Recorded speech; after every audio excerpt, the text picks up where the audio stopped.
Vegetable and herb farmer in Kentucky who harvests by hand has moved her work to the early morning and late evening to avoid the hottest parts of the day.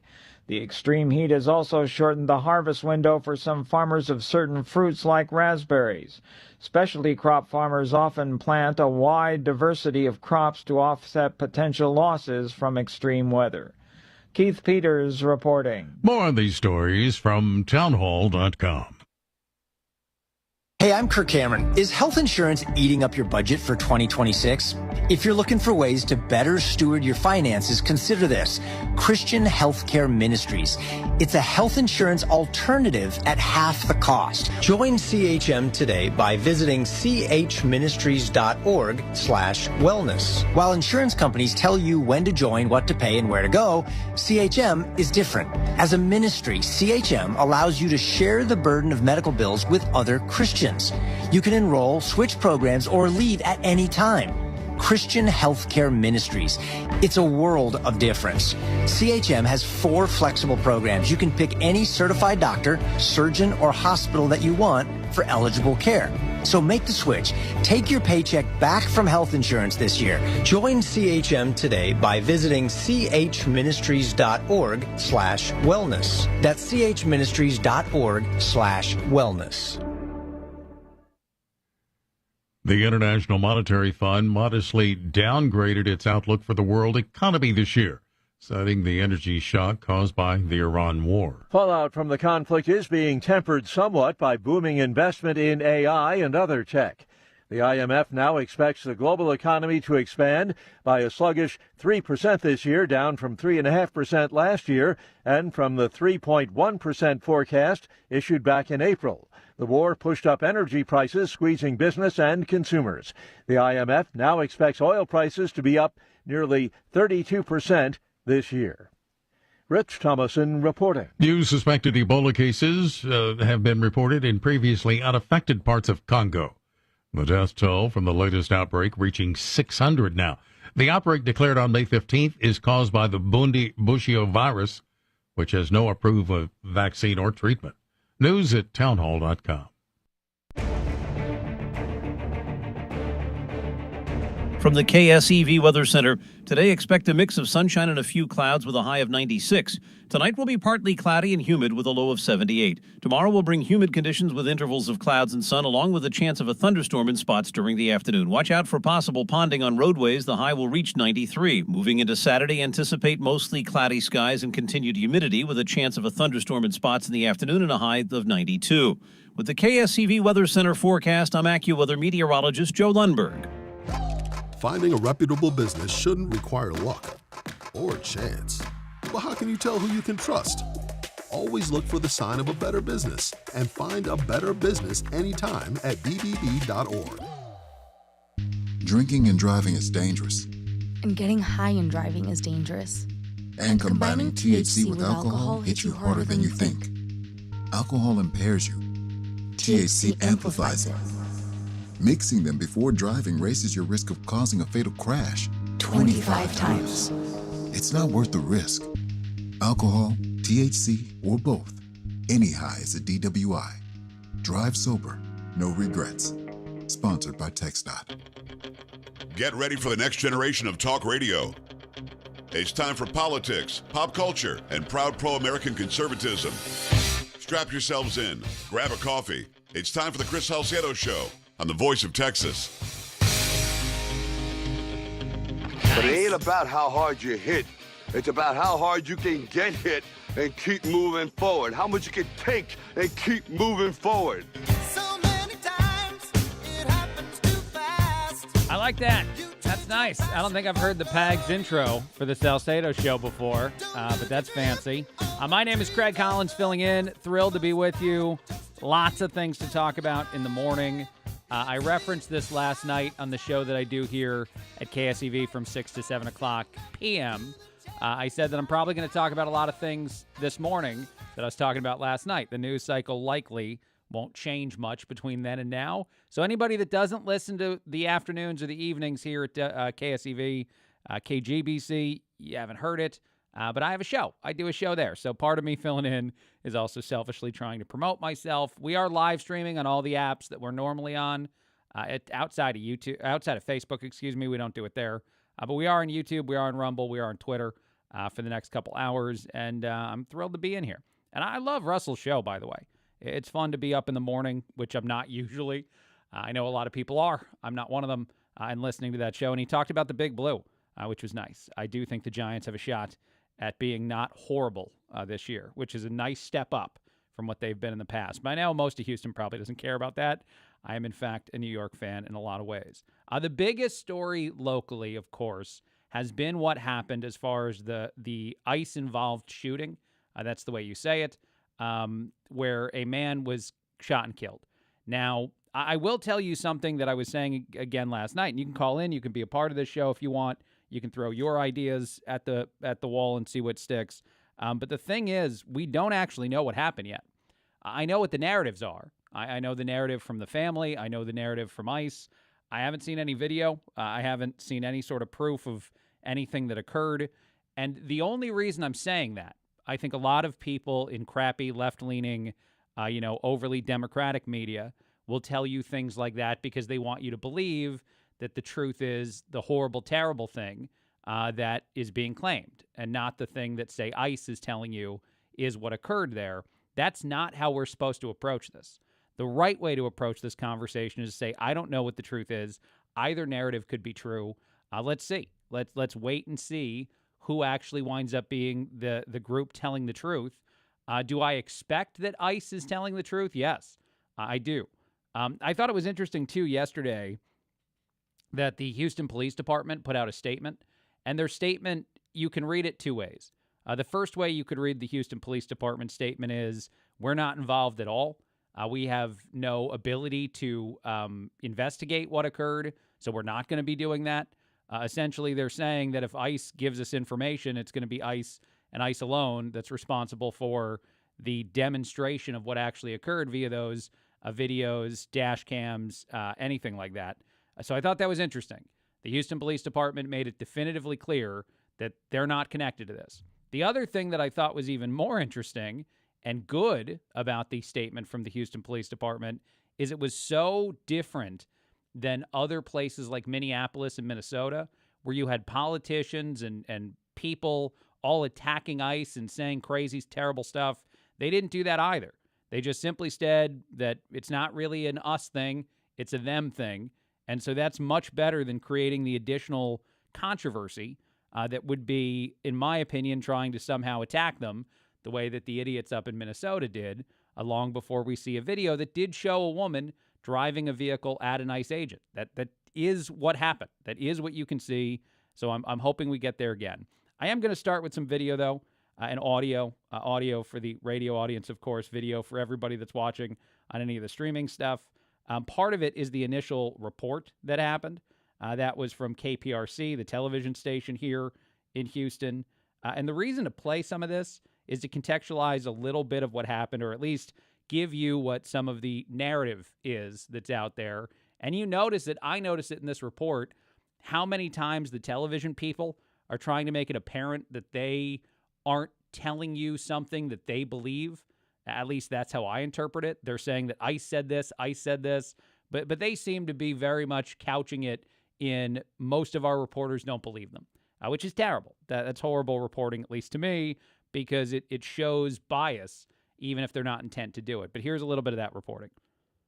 Hold on. Actually, I got to make sure that I'm set the settings up correctly so that you actually hear this, which is always important. And now it should be good to go. Let's go ahead and hit play on it now. Here, trying to speak with neighbors and figure out exactly what happened. What I've been able to piece together so far is that whatever interaction happened between four men that were in a van headed to work, picking up someone on this street, happened right over here in front of this business and home right here. Now, I'm told by the stepdaughter of one of the men that was in that vehicle, that they stopped to pick up a coworker and that they had suspicions that ICE was behind them. Upon arriving at a home on this street, one of these addresses here behind me, the men had some type of interaction with ICE, and during that interaction, Lorenzo Salgado was shot. Video from our media partner Grizzy's Hood News shows that man lying on the ground screaming. He was later taken. Okay, I do have to interrupt it for just a second. As a guy that's only been living in Houston for like a year and a half, when KPRC Channel 2 News is quoting Grizzy Hood News,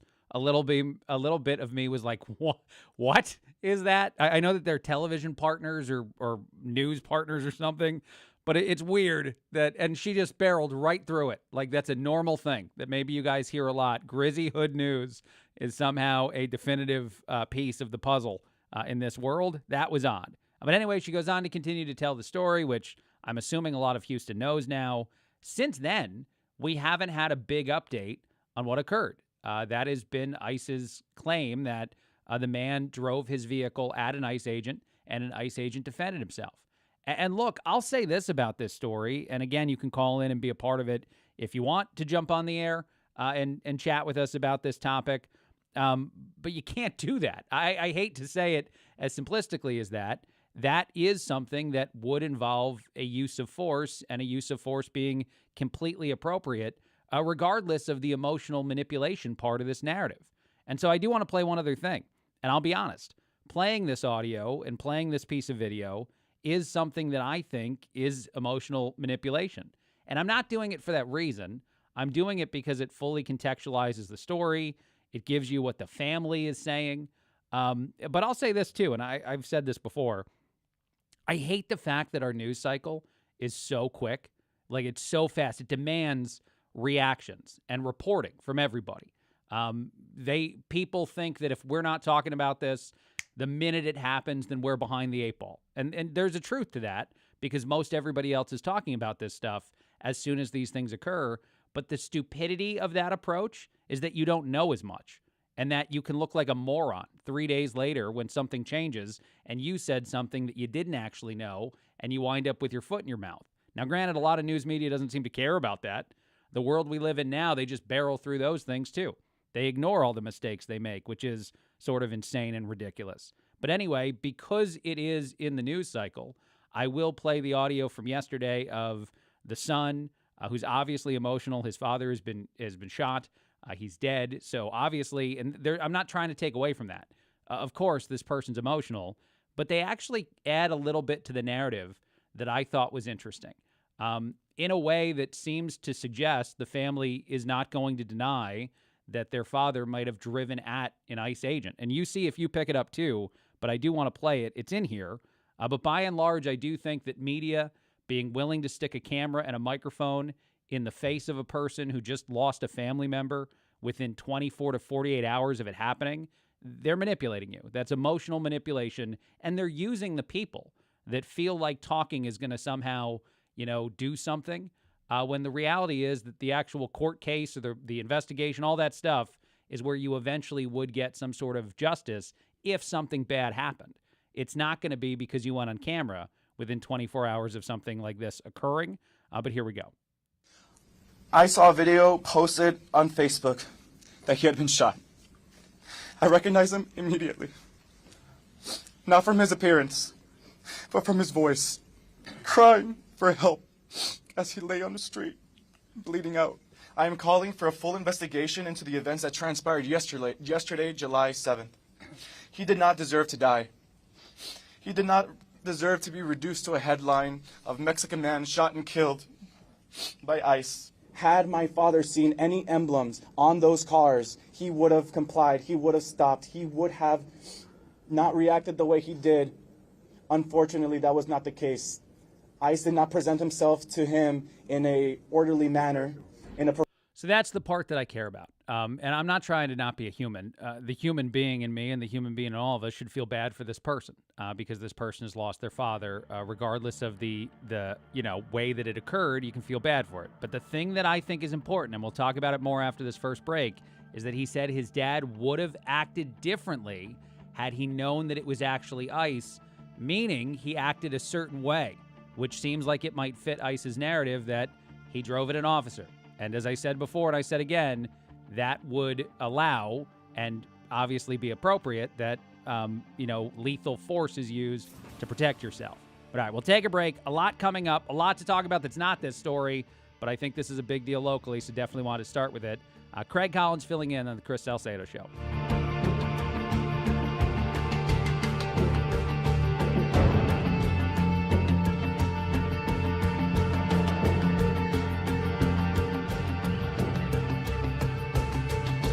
Chris Salcedo Show. Another Texas summer is upon us. Is this the year you make the move to cool, efficient, and energy-saving home comfort? Hi, this is Dan Patrick. Let me ask you once again, why do you want to be hot and uncomfortable in your home? Discover what reliable home comfort can do for you and your family. Discover American Standard Heating and Air Conditioning. I've been talking about American Standard Air for decades, along with my friend Nolan Ryan. We both know how great American Standard is in our homes. It should be in yours too. It's performance you want during a hot Texas scorcher. We're already spending more and more time in our homes these days, so make your family fortress as cool and as inviting as you can. You'll be more productive, and your kids will be happier, and that means you'll be happier. So go to AmericanStandardAir.com today and find your nearest independent dealer. You have my word, it will be time well spent. So let me ask you again, why be hot and sticky? Have comfort the way you like it. AmericanStandardAir.com. That's AmericanStandardAir.com. Jim Clouk, a.k.a. Check-A-Pro Joe here. Houston's best contractors. Houston's smartest homeowners. It all starts with the Check-A-Pro Radio Show. Now hear my show every Saturday at 7 a.m. right here on AM 700 KSEV, the voice of Texas. A noisy garage door is a cry for help. Hi, I'm Tommy Mello, owner of Garage Door Doctor. Most repairs are simple, but if left untreated, they can turn into costly repairs. Your garage door works hard every day, and a little maintenance goes a long way. Our monthly service plan will keep your garage door running smoothly, so you never have to deal with a broken garage door. There's never a good time for your garage door to break, whether you're rushing to work or you're trying to get the kids to school. We know how much you rely on your garage door. That's why we offer same-day repairs, because life doesn't wait, and neither should you. We fix garage doors fast with quality parts designed to last a lifetime. Our springs are the toughest in the industry, backed by our lifetime warranty. That's right, fix them once and you're covered for life. From repairs to upgrades, call Garage Door Doctor today. Over 90,000 five-star reviews don't happen by accident. They happen by putting people first. When your garage door stops working, trust Garage Door Doctor to get you moving again fast. Call Garage Door Doctor today. At O'Hare & Company Real Estate, we believe there are people in our country and other countries that are trying to chip away at our freedom. We are taking a stand against the tyranny that is happening and want to protect what our veterans and forefathers have fought and died for. Texans are independent thinkers, self-reliant, and bold. If you want a real estate company that has a backbone, give us a call at 281-373-3393. Again, that's 281-373-3393, or look us up on the web at o'harare.com.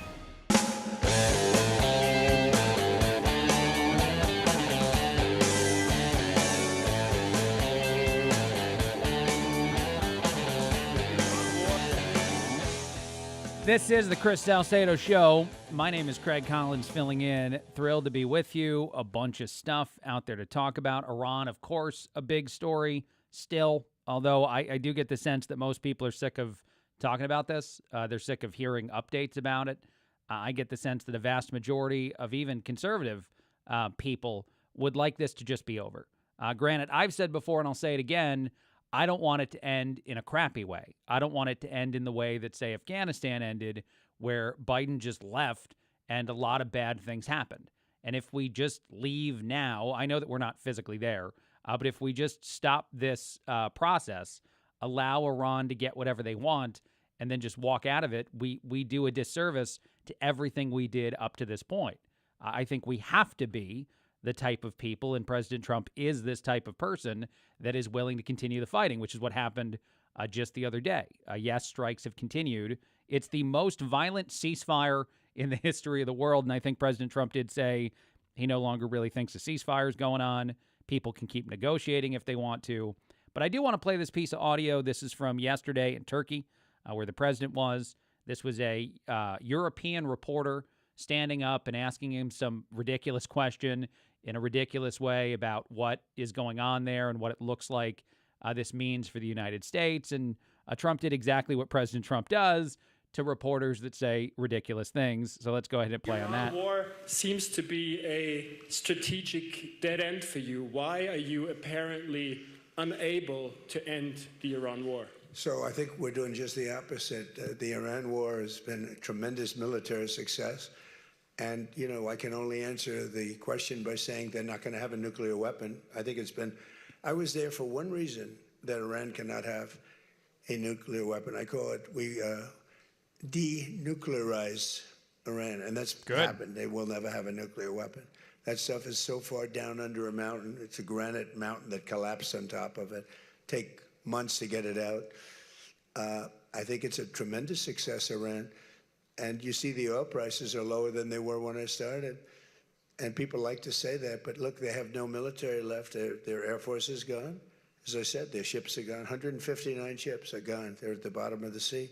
So here's the thing I think is interesting about the way the president answered this question. The part where he's referencing that a lot of the uranium or the stuff that could have been turned into a nuclear weapon in Iran is buried underground is something we didn't do recently.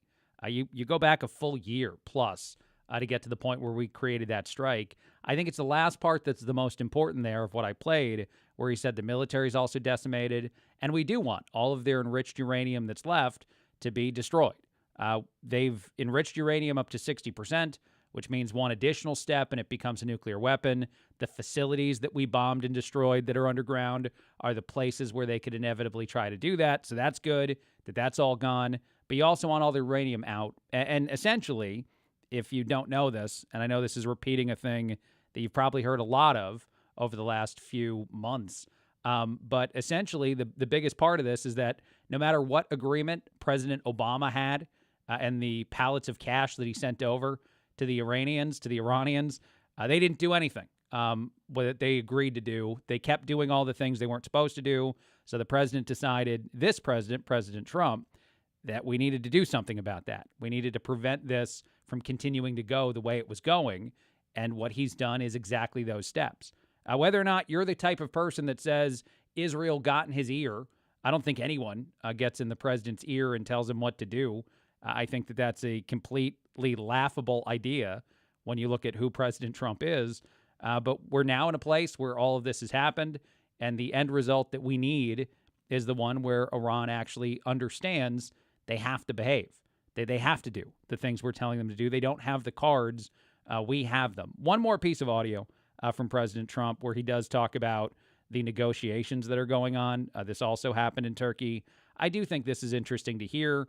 But like I said, I think a lot of people might be disinterested in this story, as crazy as that sounds, as there's an ongoing fight and explosions and all kinds of things occurring across Iran, just because it's the same thing you've heard before, and you're waiting for that new piece of information that hopefully makes things better. But here's the president talking about J.D. Vance and whoever else. They can keep negotiating, but Iran hasn't really done the things they're saying they're going to do. They seem to lie constantly, so the fighting is going to have to keep going. Does this mean that talks with Iran will not resume? I don't care. They can talk, but I don't think they're wasting their time. They're a bunch of lying guys. My whole life, that's all I do is deals. My whole life that's how I became president, I guess. That's a deal too, right? Kind of. But I made a lot of money. I had a lot of great success. Tremendous success. Everything I did, I was successful. And I deal with these guys, and I say, this is from a different school. They're liars. They're cheats. They're sick people. They've hurt their people. They killed 54,000 people as of now. Yes, they did do that. They were protesting. You know, when people say, how come they haven't taken over? They can't take over because they're dead. They killed them. No. Yeah, and we might have to kill more of them. Here's the thing that's crazy. Well, we might have to kill more of their leadership is what I meant by that comment a second ago. But here's the thing that's crazy, and I actually giggled a little bit as I listened to the president talk. This is what makes him so likable to a lot of people who voted for him, is his candid version of a discussion. He talks about this in ways that other people don't, certainly other world leaders don't, and there's an intention behind it. The intention is that Iran hears him say it. And I know it hasn't worked in the past. You put the threatening message up on Truth Social You put whatever up that you think might get their attention, and they don't behave that way. But that type of discussion, plus action, which is what's happening even this morning, these are the things that inevitably get the people who are denying the world they live in, denying the surrounding aspects of this story, to finally realize that, wait, we don't have an option. And the biggest thing I think in the case of the Middle East and Iran is they've assumed that politics would lead us to make decisions we don't have to make from a military standpoint, essentially meaning that the midterm elections would cause us, the United States, to back down. And I like the fact, even though I don't like it from a political strategy sense, but I like it from, if I were the president, what would I do? That we're not going to back down. We're not going to let that dictate our behavior now that this conflict is what it is. A couple other quick things. These are Texas specific, so I thought they were interesting. The other morning on Fox and Friends, Kayleigh McEnany was talking about these residences in Texas and southern Texas that offer birth packages. If you don't know about this story, it's crazy. She even referenced that Ken Paxton was giving her more information about this. Of course, Ken Paxton running for an important office here in the state. I think this story is a good reminder of what Ken Paxton is great at, and what he's definitely been great at as the Attorney General, which is fighting certain fights and winning those fights. There's people who don't fight them in certain states, and there's people who don't win them in other states, and that is not Ken Paxton's problem. Paxton is great at picking fights and then winning fights, and this feels like another thing where not only is this going to be a fight here in Texas, but it's also going to be a demonstration of the media apparatus and how it can be used to benefit us, at least in the knowing of certain information. You know more about this because Fox News has talked about it. Here's Kayleigh McEnany and Fox talking about birthing residences throughout Texas. See, in Texas, there are literally billboards. You can pay $3,950 if you want to have birth naturally, make your child a U.S. citizen. Are you kidding? Your foreign board C-section, $5,525. I spoke with Ken Paxton on this, and he showed me pictures where there are houses in Texas that look residential. So it could be your neighbor's house, and you go inside the house, and there are rows of bassinets where Chinese women are coming, giving birth to a child, then going back to the Chinese Communist Party, educating their child there, and they have U.S. citizenship, which could amount to more than 1 million new voters in this country over time. Only a stupid nation would allow this to happen. They also have a website. Only a stupid nation would allow this to happen, and only a stupid state would allow this to happen without a fight. And luckily, we are not run by stupid people here in this state. So they're not going to allow this to happen without a fight, which is great. And again, it's sort of ridiculous. And the fact that they show the billboards, birth package in South Houston, natural, $39.50. C-section, 5525. It's insane. And then a phone number that starts with 001, which means that a phone number you can dial if you're not living in this country to go ahead and reach these people. Or maybe you're just driving around with someone who's 9 months pregnant looking for the place to go. Apparently, that's the place to go. It's crazy that it's so unapologetic, or so they just don't care about hiding it, that they'd put it up on a billboard. And then we'd get to discuss it the way that we're talking about it, because obviously in this world, they think this is the kind of thing that, hey, no big deal. Doesn't matter. We'll go ahead and do it because it's legal. And one of the big reasons the Supreme Court decision was so bad, right there on display. All right, we'll take another break. I do like something that Mike Rowe said about Texas, so I'll probably play that audio in a little bit. I then also have some audio about the Trump accounts. Democrats are praising President Trump. That never happens. That's how good this thing is. All that and more coming up. Craig Collins filling in on the Chris Salcedo Show.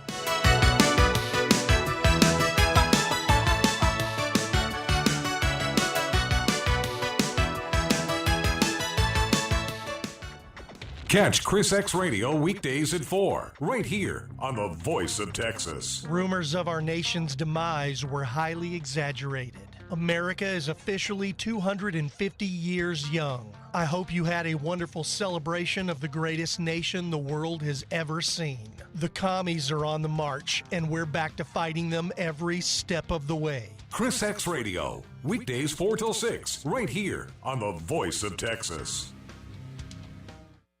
If you have roof problems, you can sure see them when it rains. This is Deb Tejada from Tejas Roofing. If you see a leak, call me immediately, 281-251-0304. I'll send over the Tejas Roof Repair truck. That truck has everything our experienced crew needs to fix your roof, right then and there. The Tejas Roofing crew has been working together fixing leaky roofs for 15 years. It's not a pretty truck, but it has everything we need to get the job done. I kind of like the way it looks. Most roofing repairs cost less than $500. Why? Because we find the cause of the leak and repair that leak.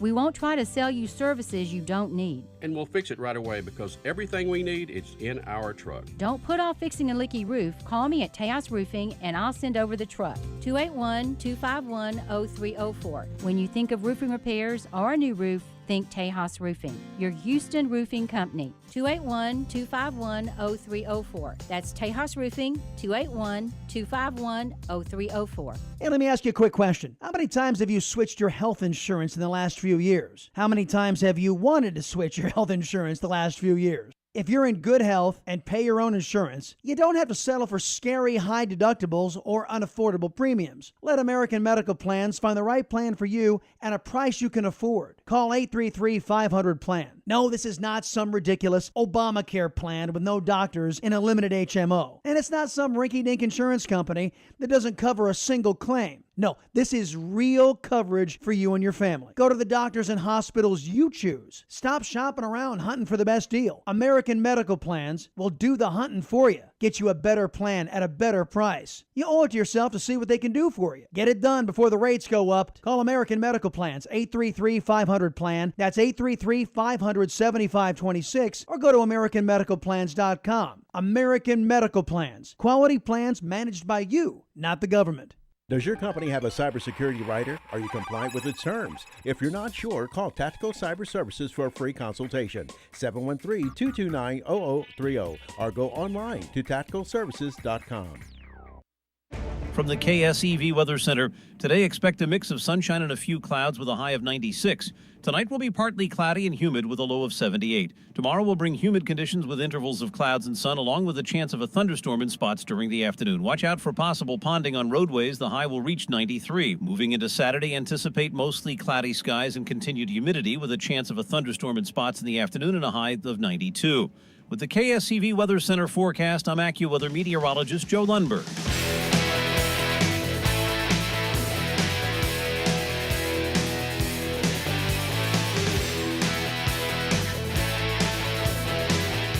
Welcome back to the Chris Salcedo Show. My name is Craig Collins, filling in. Thrilled to be with you this morning. I am also here from 6 to 7 o'clock tonight, and I am going to selfishly promote that. And at Radio Craig C, if you want to find me on social media, the Facebook page has like 2,000 followers. The Twitter has like 500. I'd like for the Twitter to have more. I feel like that would make me look more legitimate in this industry. But anyway, hanging out with you for the next couple hours. I do like this piece of audio. I'm an audio and a video guy. I do that a lot. And you can watch, I'll mention this last thing, you can actually watch the show on Rumble and on YouTube and on X, just like Chris's show, Salcedo, that he puts on all those platforms. Radio or KSEV Radio, at KSEV Radio, is the place to go on any of those places to find us. We also do have a Facebook, and I think Chris X is on that one. And then the Amigos do that one. And I think that's KSEV AM 700. But check out any of our social media. We're live streaming all the time now on so many of those platforms. This is John Fetterman saying that people who hate Elon Musk for being the first trillionaire are morons. Fetterman is a guy that when he first got into office, I would say quite often he probably shouldn't be there. And I'd say that for his own health. We're talking about Mitch McConnell a lot now, and people are saying, is Mitch even still alive? Multiple people said they talked to him on the phone. I think it was yesterday or 2 days ago. The weird thing about that, I'll just put this out there. I'm not trying to push a conspiracy theory, but almost everybody that said that they talked to Mitch McConnell on the phone said that they talked to him for about 20 minutes. Like, that part was very similar. I don't know if that means that Mitch and his team picked an amount of time that they wanted to talk to certain people, and then at that time they kind of hung up and moved on to the next person so that looked like it was a thing that'd be very odd if you controlled even the amount of time, the amount of minutes that Mitch was making these phone calls for. Or the other thing is some people are embellishing and lying and saying they talked for longer than they did, and that's a weird amount of time to go. I don't know what the answer is.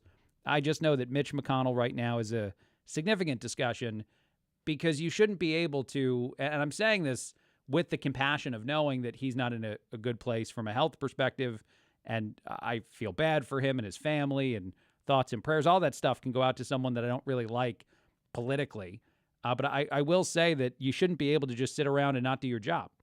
If you're someone that has a job as important as that, and I know he's not sitting around, I know he's in the hospital, but nonetheless, like the people who think they can retain their job for months at a time, like the guy who came out and said that he was struggling with depression, which that's fine, then maybe you should also quit the gig you have where you're representing people. The people should probably have someone else who's capable of representing them without taking 4 months off. And I don't know when Mitch McConnell will be returning to work, if he's going to return at all in the near future. So it just seems like the kind of thing where you shouldn't do it that way, and so many people in politics do. But this is Fetterman talking about something else. This is Fetterman talking about Elon being the first trillionaire. And the setup, or I guess the thing that I'm missing in this discussion now, is that Fetterman has come back, and he's come back stronger, and he's come back as someone who's willing to say things that many Democrats aren't willing to say. So even though I thought it might have been better for his health a couple years ago if he had stepped aside, I'm pretty happy he's where he is right now. I would rather have a Republican in every gig, but I would say that Fetterman is one of the very few Democrats that I can tolerate listening to, and this is one of the many examples as to why what he says about Elon Musk and what he says he's hearing from idiot people on his side. You have people said that he's our first trillionaire, let's make sure he's the last one. And I'm like, why do you hate a guy? You know, he builds rockets, he builds cars for thing. You know, like, yeah. I mean, how many jobs have you created? What you think? So I love that part of the comments. How many jobs have you created? Yeah, why do you hate a guy? Why do you hate a successful guy who benefits from the way that our country believes a country should be run, and he's capable of building an empire that made him a lot of money, but also did a lot of things for, well, the rest of society? Why do you hate that guy? It doesn't make any sense. I hope there are more trillionaires, and I hope they create as many jobs as Elon Musk. One other quick thing, and then we'll probably transition to something lighter. But well, this is kind of light. I do like this. This is Mike Rowe, the dirty jobs guy, talking about meeting some electricians in Texas that work at data centers and how great they're doing and how young they are and how weird that is to talk about in a society where a whole lot of young people are complaining they don't have opportunities. They're not getting paid enough money. You see posts from people on places like LinkedIn where someone says, I have a master's degree and I can't get a job that matches that level of education. Well, if you didn't go that road, if you went a very different road, you could be making a crap ton of money and you could be in your late 20s, according to Mike Rowe. I was in Plano, Texas, a couple months ago, got a tour of a data center. Been talking about them for a while, but I hadn't really seen one up close. Oh my God. I mean, amazing. Kind of terrifying, but also kind of awesome. Enormous. I ran into 3 electricians, all under 30, all making north of $240,000 a year. Amazing. All debt free. Right, of course. Now, here's the craziest part.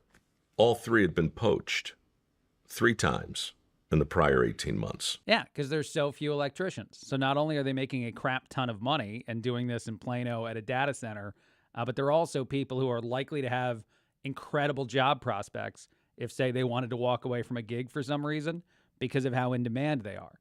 When people tell you that when people tell young individuals, I guess is the right way to say this, that opportunities don't exist or this over here, you're not going to, it's just unfair for you, they completely ignore this part of the narrative. And the people who can very easily find success, especially in a state like Texas, but very easily find high-paying jobs that are in high demand. You can get your kid on this track fairly easily at 18, and by the time he's in his late 20s, debt-free, $240,000 a year, just incredible as far as the setup goes, and likely to be poached again, and probably making even more money in the near future. That's the dirty jobs guy telling you how to appropriately do some things. All right, one last piece of, I kept saying I'm going to be done, but I can't. I got more. One last piece of audio that backs another discussion I want to talk about. I thought this was interesting. This is a Democrat, Maryland Governor Wes Moore, praising Trump accounts, saying how great they are. And then I actually have someone else doing the math on Trump accounts. But you got to think that this is hard for any Democrat to do. So the idea that Trump accounts, these accounts that you can create, if you have a kid, $1,000 gets put in them. You can put a little bit more money as you go, and that money compounds very quickly. But the fact that this is this good of a thing, that they can't find a way to crap on it, tells you something about, one, the efficiency of the administration, how quickly they can go from concept to reality, especially when they have the backing of their party. But even more so, the way that Trump knows that some things can be built to be wildly successful. Here's a little bit of Wes Moore, Democrat governor, Maryland, saying, great job, President Trump. I will give this administration credit for this, is that we've had Democratic presidents and Republican presidents who have not been able to get this done, and it actually got done. What? So this is actually a smart policy. I hate the fact that he called it Trump accounts. I don't care that he called it a Trump account, by the way. I think that that's awesome. I think that's great. There's so many things. And I love, actually, I'll say this too. I always find this funny. When President Trump describes how the name came up, he always says somebody else in the room said it. He's like, no, it wasn't me. Somebody else in the room said we should call this the Trump plan or the Trump account. And I was like, well, fine, if you want to do it that way. If I were ever in the same room as President Trump, and I know some people who have been, if I'm ever in the same room as him, whatever idea I come up with, I'll name it Trump, and I think he'll love it even more. I know the game. We all know the game, but I love that he always says it's not his idea. And by the way, for the math on it, I did like this. This was on Fox Business. You just run through how easy it is to turn $1,000 at birth into $1 million at age 55 for your kid. If you have a kid today, this seems pretty amazing. On the other hand, the President of the United States says just the opposite. Why don't we give everybody an individual private account that they own and control? They can have the dignity of their own savings. They can improve their own lot in life. Moms and dads and companies, churches and schools, all these people can contribute to these accounts. And if you start with $1,000 and it's matched at birth and you save just $50 a month, $10 a week, it's $50,000 at age 18, $200,000 at age 30, and it's $1 million at age 55. Million. This is the difference between the president's idea for America, which is empowering individuals, and Mandami and Bernie's idea for America, which is more control, more centralized control from government, more dependency on government. And you can't trust government, of course. So all the things you do to depend on them, they will inevitably screw you. We all know that. I love that point that's made. I love that part of the discussion that Trump is willing to let you make the decisions yourself, as most Republicans are, and Democrats want all the control and then all the power and also the ability to screw the heck out of you, which they do all the time regardless. But my favorite part, too, is how easy it is to build that money into $1 million. And I can't imagine the thought that would go through the brain of most new parents to think that if you get a $1,000 Trump account, you might have $1 million in it someday, and how comforting that would be as far as taking care of your kids goes. One of the biggest discussions my wife and I would always have whenever we were trying to have kids was, could we afford it? Part of you doesn't care. Part of you decides that you want kids enough that you're going to barrel through that decision anyway and figure it out as you go.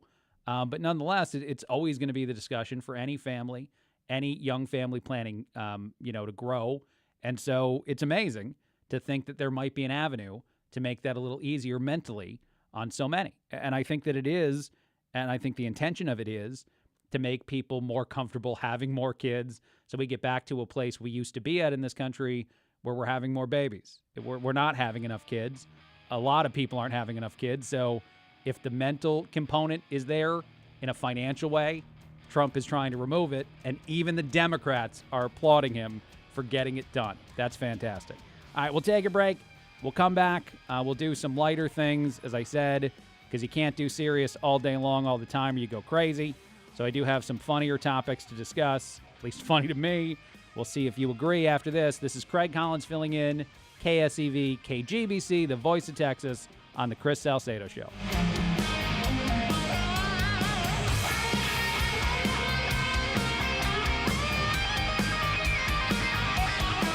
Chris X Radio, weekday afternoons 4 till 6 on the Voice of Texas. Everyone knows the BBB is the Better Business Bureau, but depending on what you need, it's the Better Plumber Bureau, the Better Auto Mechanic Bureau, the Better Accountant Bureau. That's because the BBB connects people with businesses they can trust. So think of the BBB as the better check that business out first so you don't get ripped off bureau. Be smart. Always look for the BBB seal because it's looking out for you. And find a better business anytime at bbb.org. Check Pro Joe here. My guest this week will be Cody Johnson from Garage Door Doctor. For all of your garage door needs, contact Garage Door Doctor at 281-343-3632. Join Joe every Saturday at 1 o'clock here on AM 700 KSEV and AM 1540 KGBC, the voice of Texas. Sunscreen? Check. Pool float? Check. Friends texting, what should I bring? Easy. With the largest selection, the lowest prices, and locations all over Texas, Specs is the ultimate destination for summer. Kick off the fun during Specs Summer Sale with big savings on ice-cold cans, refreshing wines, and every kind of sip under the sun. Specs Wines, Spirits, and Finer Foods. The fun starts here. Hey Houston, it's Dana Lash from The Dana Show. Join me weekday afternoons 2 to 4 p.m. on The Voice of Texas. If you're looking to buy or sell a home and in need of the best realtors out there, look no further than the Ronnie and Kathy Matthews Group. They've instilled in each and every member of their team hard work and honest values. And believe me, it's paid off. They truly know the Houston market and what it takes to get a home sold quickly and at top dollar and how to get the best deal possible for your home purchase. They're employee-owned. They care about their clients, so they always go the extra mile to ensure each sale and purchase is seamless and smooth. The Ronnie and Kathy Matthews Group have been a top-producing real estate team for over 2 decades. Call Ronnie and Kathy Matthews Group at 281-440-7900 or see for yourself and go online at thematthewsteam.com. That's thematthewsteam.com. They sell over 1,000 homes a year, and they know every inch of the buying and selling market in Houston. Call Ronnie and Kathy Matthews Group. I chose them as my realtor. The Ronnie and Kathy Matthews Group, your realtors for life. 281-440-7900 or see for yourself online at thematthewsteam.com. That's thematthewsteam.com. That's the Ronnie and Kathy Matthews Group, brokered by EXP.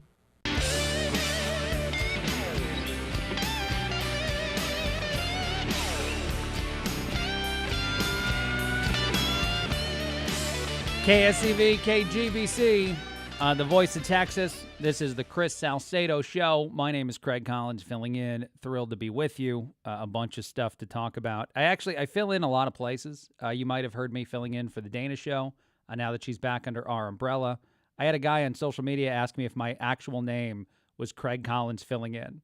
He's like, is your last name filling in? I was like, no, dude, it's not. But I like that you'd think that. That's great. So Craig Collins here, guest hosting for Chris Salcedo. Maybe I need to start saying it a different way. A couple sillier things out there that I saw. First, I think this is kind of crazy. I guess we've been debating who creates the best hot dog, like what place, Chicago, New York. I think the New York Times decided the best hot dog was actually created in Seattle. Here's what I find funny about this, and it's 2 things. First, and this is genuinely a question to anyone listening to this show out there, if you want to call in, 281-558-KSEV, 281-558-5738. What food is Houston known for? Are we actually known for anything food-wise? I know we're known for a bunch of things. I know we're known for NASA as one of the biggest things, but like what food? We have all the food here. As someone who's been living here for a while now, you can eat anything you want from anywhere in the world you want right here in Houston. But like, what's our marquee thing? Is there something? For Texas, it's probably steak. But for this city, is there something? I don't think it's a hot dog. I don't think it's pizza. So I wonder what it is. 281-558-5738. If you know what food, or if at least you can tell me what you think Houston is most known for. But anyway, giving Seattle the hot dog crown is dumb. That's incredibly dumb. I used to live in Chicago. A lot of things about Chicago are terrible. The violence there is awful. The politics are awful. The hot dogs are great. They're better than New York. New York has the best pizza to me. But you tell me, again, this is kind of the trigger for this discussion, what food, if any food, is the marquee food of Houston, Texas? 281-558-5738. Another silly story out there that I saw that's insane is a man in Scotland. He's been accused of assaulting another guy, and he did it with 2 live seagulls. It's a real story. I guess the dude was in a fight, in an argument of some kind, and as that was happening and as police were getting involved, there were seagulls flying around, and the dude grabbed 2 seagulls by their feet and started swinging them at people, like started actually fighting people via seagull. I think that would be incredibly intimidating. If I were fighting a person and they went weapon of choice is live animal that they plucked out of the sky, a part of me is going to think this is a person I don't want to fight. Like, they're too insane to be someone that you can fight. I know that my gun would defeat them. I know that if I was in a life or death fight with a person wielding seagulls, I'll be the winner in that situation. But nonetheless, it's just kind of like, I think there's certain situations where certain people show you that you're better off just walking away. And if I were in the argument with the dude who eventually wielded seagulls, I would have just gone ahead and packed that one in. I'd be like, all right, dude, you win. Whatever the argument is, I'm going to go ahead and move on. I'm done with this. I see we do have a call. Joe has called in. He wants to tell me what food Houston is known for. Joe, what is Houston known for? I didn't know it was food, but I would definitely say fajitas. But I thought you were just talking about what Houston should be known for in general. No, it's fine. I thought it was a perfect lead up to it. Fighting someone with seagulls.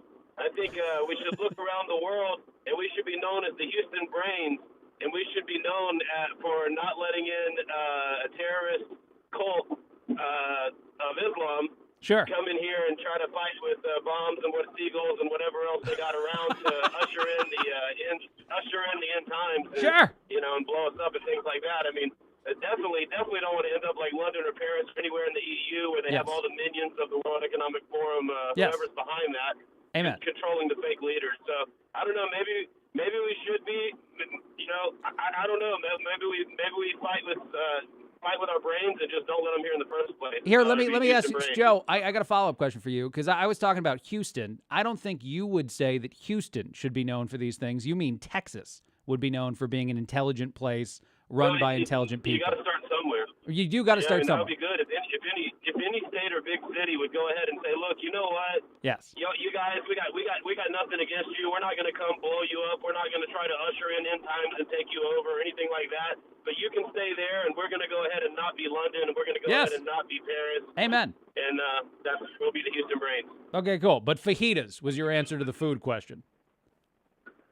Fajitas, for sure. Awesome. Thank you very much for the call, Joe. I appreciate that. I appreciate all those things. And I agree with you as far as stuff that either Houston or Texas should be known for, and it's common sense policies that protect our country and protect our cities and protect our state and keep us immune from some of the stupidity. I like that Joe referenced London, some of the stupidity of places in the world that are absolutely turning themselves over to whoever is coming in. Part of the big problem with the giant wide open door at the border was the way that it changes our society. I absolutely agree with that. I absolutely believe that. I love that is the call that you get on Chris Salcedo's show when you ask Houston to tell you what food we should be known for. I like that a lot because I'm down for that discussion for sure. One other silly thing that I saw out there, and silly kind of terrible in a terrible way, the July 4th firework people are the people who do this on their own, are by and large, I think, safe in doing it, but some people are absolute morons. I might have known a couple of these morons at one point in my life, but these guys take the cake. This is in Montana, where vandals decided to stuff fireworks into 13 porta potties and blow them sky high. Is some aspect of what I just said potentially entertaining to you and me? Maybe. But by and large, this is actually a terrible decision. This is the owner, I think, of the porta potties. His name is Connor, talking about the damage done.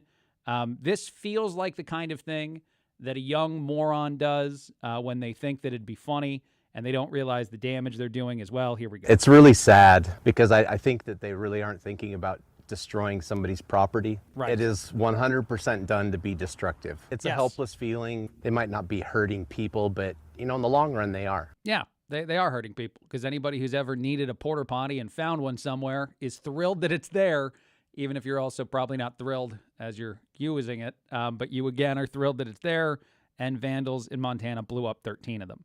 I don't know why you go with that many, too, but I'm not saying that you should do any. It's wrong no matter how many you do, but one feels like enough in that world. You don't need to keep going beyond that. Another silly thing that I saw out there that I wanted to discuss before we get to the news at the top of the hour. This is a question. I think it popped up on Reddit and some other places online. Have you ever heard of type 2 fun? It's not type 2 diabetes fun, but type 2 fun. Apparently, people are describing when you have a good memory about a terrible experience, that is a type 2 style of fun. Essentially, I think it's the same people who go to a bad movie and enjoy it. Like, you sit through the thing, you know it's terrible, but at some point, the awfulness of it becomes a different type of entertainment. I do think this is true for stuff that you might go to, like a giant line that you wait in, say at a roller coaster or amusement park of some kind. Sometimes there can be fun in those moments, but really just having a truly awful experience. And actually, I'll say this, I kind of think it's one of the reasons that you might know you're in a good relationship. Like my wife and I can go with good intentions to do something that we think is going to be enjoyable. It can be terrible.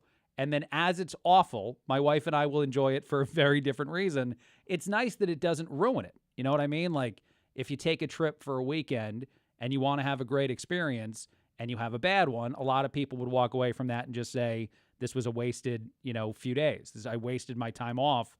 Not so. Of the people who can find a way to spin a bad thing to make it awesome, which is what people are doing, and then just call it type 2 fun, not type 1, not main version, but the alternative version of fun. I don't like the nicknames. I think the nicknames are dumb, but I do understand this idea. I do understand this concept, and I think that I've experienced it quite a bit. And sometimes it's better. Like, actually, I'll tell you, okay, I'll give you a little quick example of this. For New Year's Eve this year, my wife and I decided to get a hotel in Galveston. We don't do that often, especially now we're trying to save money. But we decided to do it for New Year's Eve. We wanted to ring in the new year on the beach, and then we had the hotel. And at the end of the night, and we probably had a little bit of alcohol. We weren't really hammered, but a little. My wife doesn't really drink anymore. I do still. We go back to the hotel room, and I wanted to jump in the pool. And I think they had told us that it was heated at some point, but it definitely wasn't. It definitely was not. And even though it's Texas, a pool at a certain hour of the evening in Houston, in Galveston, freezing cold. And so I jump in, I get really cold, I jump out. My wife laughs about that now. It is July. She will occasionally think about how stupid I was, how I jumped into the pool, got really cold, and jumped out, and she'll start laughing at me today. And I find that to be amazing. There's so many different versions of a story like that where you do something that's not really entertaining, it's probably dumb, and then inevitably it becomes the most fun part of an evening or the most fun part of a memory, at least to somebody, which I think is what they're talking about here. So I've definitely experienced that. I hope you have too. I hope today's show is in some ways type 2 fun. If you're sad that Salcedo's not here, I'm trying my best to entertain you. We're going to take a quick break. We'll come back after some news.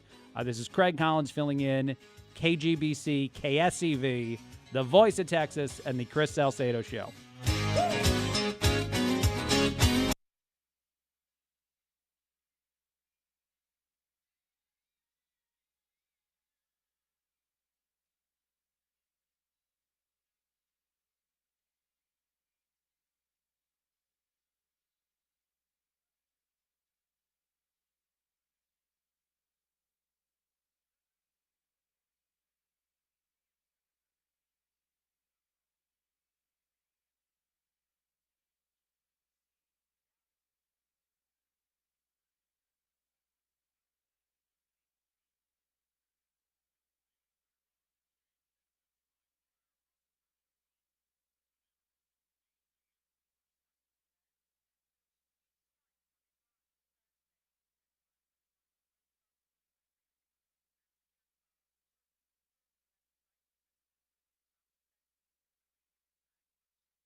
Best guess is this pressure will take 6 months to show results, right around the time of the elections.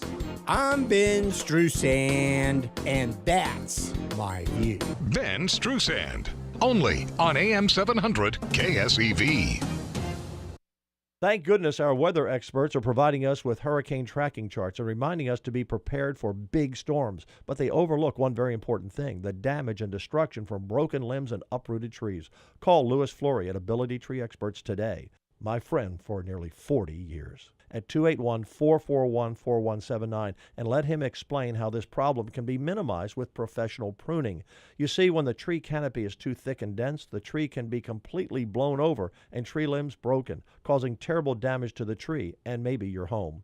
Where tree limbs break, sap will ooze, and that attracts harmful insects. So you need to call Louis Flory today at 281-441-4179 and have his experts come out and professionally prune your trees to withstand sudden storms that are so frequent this time of year. Visit their website at abilitytrees.com. That's 281-441-4179. Ability Tree Experts, Houston's leading tree care professional. Get ready for the next generation of talk radio. It's time for politics, pop culture, and proud pro-American conservatism. Strap yourselves in, grab a coffee. It's time for the Chris Salcedo Show on the Voice of Texas. But it ain't about how hard you hit. It's about how hard you can get hit and keep moving forward. How much you can take and keep moving forward. So many times it happens too fast. You change your This is the Chris Salcedo Show. KSEV, KGBC, the Voice of Texas. My name is Craig Collins, filling in. I'm a big Rocky fan. That's a great intro to the show, and absolutely it's true. You just got to keep moving forward as best you can. That's something the president seems to be doing in several different capacities. One of those is the crazy story that's been going on about why he switched planes and didn't fly back after going to Turkey on the fancy new one that we got from Qatar. Or Qatar, whatever you say still. I think Qatar's now the right thing to say. But anyway, he flew back on an older Air Force One plane, meaning one of the ones that we had before the gift one. And people all over reacted to this. I think there was a lot of narratives about how the new plane doesn't have the security measures of other ones, which seems dumb as a thing to talk about, and the president has dismissed a lot of this. But he was asked a few questions about security in general and about being a target of Iran while he's in Turkey, which is relatively close. And here's a couple of the things he said. This is audio only. I don't have the video for this because these are people asking him questions on Air Force One, but here we go. Do you know why they had us close our window blinds? That was not usual. Well, yeah, because you're, probably on a dangerous flight because of the sleaze bags that we have to deal with. Maybe that Iran was possibly thinking. By the way, I do love, I might have laughed over it. I do love that he said they didn't ask me to close mine. He said that because of the sleaze bags that we're flying over right now, that being Iran, you're probably on a dangerous flight. But if you guys had to close your windows, I got to leave mine open. I am, in fact, the president. He was also asked this, if there have been any credible threats from Iran toward him as he's flying back to the United States. Are you aware of any credible threat by Iran against Air Force One? I have a threat all the time. I'm number one on their list before you. But if I go, you go, right? But was there a specific threat today? Perhaps someday you want to change professions. I also thought that was hilarious when he doesn't like the questions from certain reporters. And he's like, we're at risk together right now. You're still being as mean and dumb with me as you can possibly be as a news media person on a certain side of the political aisle, even though you pretend not to be. Maybe you should switch professions so you don't have to feel like you're in danger and blame me for it. Iran wants to blow the president out of the sky, no matter who the president is of our country. This is not new. It is not a Trump thing, but they want it to go that way. But anyway, that's been one of the other big discussion or talking points since the trip to Turkey and the return back is, for some reason, they switched planes. I think President Trump said they actually left the newer plane at certain military bases so people could take a tour of it, because I guess it's that cool that people would want to see it. I believe that. That sounds like a fine explanation. And if there are some things missing in the world of certain security measures, they can be added, and hopefully they're added soon. But again, I just don't know why that's the kind of thing you talk about. I think it's good to switch and have multiple planes, especially if people are trying to track you. because they're trying to kill you. This seems like basic, simple versions of protecting yourself. This is J.D. Vance, this audio I want to play. Him talking about the Biden administration and how much things exploded in the world of Medicare spending from one year to the next year. And shockingly, and I know this is not going to be shocking to most of you listening to this show and all the stuff that Chris Salcedo is often talking about, but shockingly, a whole bunch of fraud has been found in the places where a whole bunch of new spending occurred. How crazy is that? How odd is that they go hand in hand with the Democratic Party? Here we go. President and fraud czar J.D. Vance giving an update in Milwaukee on the national fight against fraudsters and the effort to root out Medicaid abuse.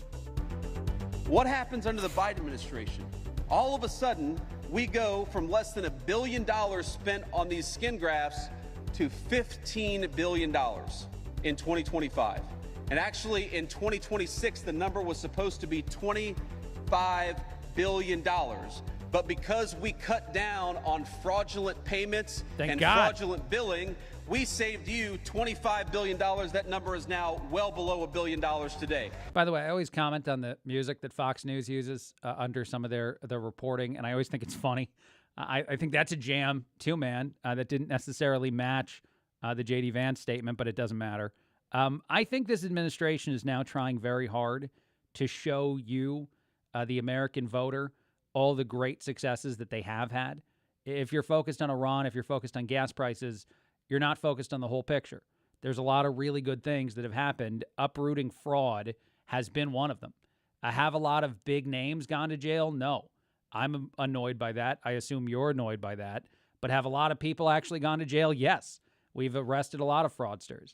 We've arrested people that were engaged in election fraud.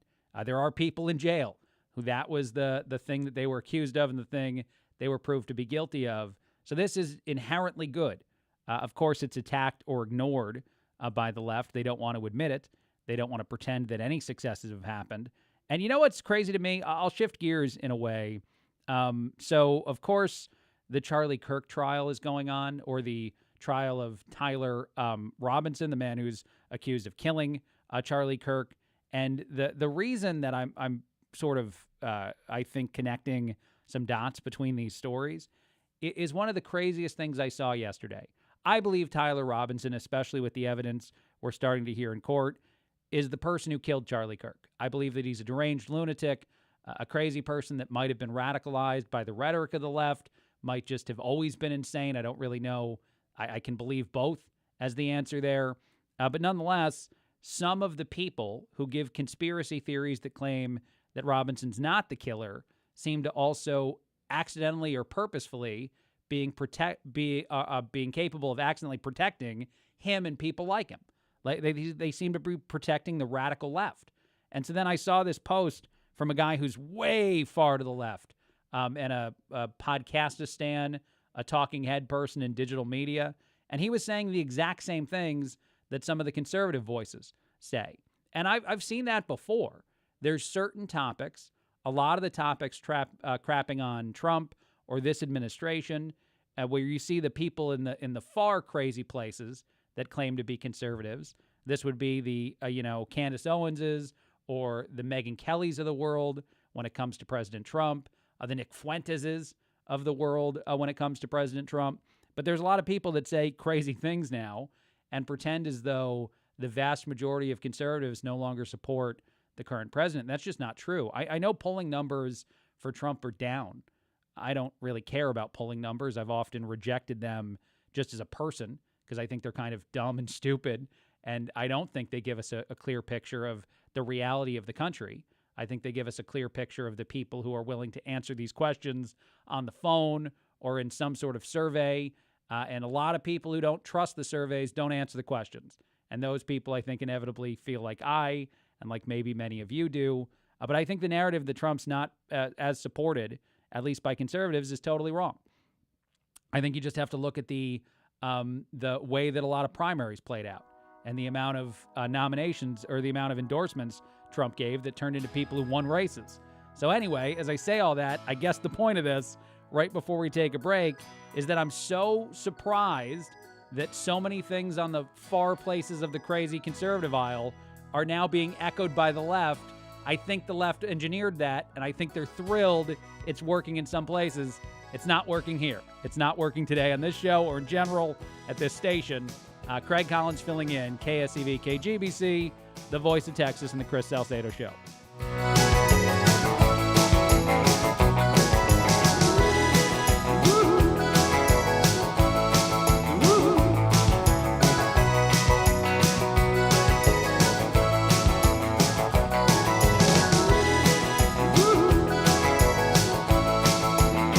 Checo Pro Joe here. Join me this Saturday at 11 a.m. when Andrew from A&A Gem Pro Generators discusses whole home standby generators and the peace of mind they bring. That's this Saturday at 11, right here on AM 700 KSEV, the voice of Texas. The open enrollment period for medical plans is right around the corner, so get some facts and your options. In response to COVID-19, rates are expected to rise as high as 40% in some states. Are you already paying exorbitant Obamacare or COBRA rates? Are you paying ridiculous rates for your family on your work group plan? Are you going without insurance because you can't find anything reasonable? Your search is over. Listen to your pal Chris Salcedo. How does a zero-deductible, no-copay nationwide PPO plan sound? And you can get it at half the cost, keeping your hard-earned money where it belongs, in your pocket. American Medical Plans will tailor a plan that best fits you as well as your budget. American Medical Plans are local guys. Their goal is to give you peace of mind and the utmost in healthcare. Call American Medical Plans today to see if you qualify and start saving 30 to 60% now. Call 833-500-PLAN. That's 833-500-7526, or go to AmericanMedicalPlans.com. That's AmericanMedicalPlans.com. It's a quality plan chosen and managed by you, not the government. I started my first business at 12, mowing lawns for about $5 a yard. I learned if you do the job right, people trust you, and that made me work harder. Hi, I'm Tommy Mello, owner of Garage Door Doctor. From repairs to upgrades, call Garage Door Doctor. If you're buying a new house, get it inspected while the builder is there to help. If you're buying a resale house, for sure get it inspected. Contact Edward Robinson at Professional Engineering. His website is profengineering.com or call today, 713-664-1264, Professional Engineering. This